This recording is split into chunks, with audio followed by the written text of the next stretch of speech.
என் ஹஸ்பண்ட்காக ஒரு சின்ன birthday surprise. இது அன்பிளான்ட் தான். ஆனா என் கசினோட ஐடியானால லாஸ்ட் மினிட்ல ஒரு 11:00 Zeptoல ஃப்ரூட்ஸ் எல்லாம் ஆர்டர் பண்ணி, அந்த ஃப்ரூட்ஸ் வச்சு தான் அந்த ஃப்ரூட் கேக்கே பண்ணியிருந்தோம். இது கம்ப்ளீட்டா பெர்ஃபெக்ட்டா இல்லனாலும் நல்லா வந்திருந்தது. பார்க்கவும் ரொம்பவே அழகா இருந்தது.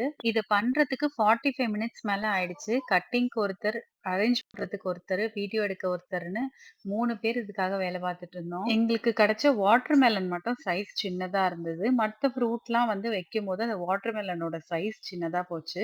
மத்தபடி இந்த கேக்கோட அவுட்புட் ரொம்ப அழகா வந்திருந்தது. இத செஞ்சு முடிக்கும்போது மணி 12:15. அதுக்கப்புறம் நாங்க விஷ் பண்ணி கேக் எல்லாம் கட் பண்ணோம். அவரோட பர்த்டேக்கு என்ன ஸ்பெஷல் லஞ்ச் மெனுன்னு பார்த்துரலாம். சீரக சம்பா அரிசியில தலப்பாக்கட்டி ஸ்டைல்ல சிக்கன் பிரியாணி பண்ணியிருந்தேன்.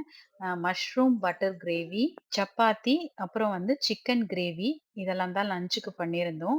ஈவ்னிங்கா சிம்பிளா டெக்கரேட் பண்ணி கேக் தான் கட் பண்ணியிருந்தோம். நான் வாங்குன கேக் பார்த்தீங்கன்னா, ஃப்ரெஷ்லி பேக்ட் குட்னஸ் அப்படின்ற ஒரு ஷாப்ல இருந்து டார்க் சாக்லேட் பிரம்மா அப்படின்னு ஒரு கேக்கு. ரொம்ப சூப்பரா இருந்துச்சு.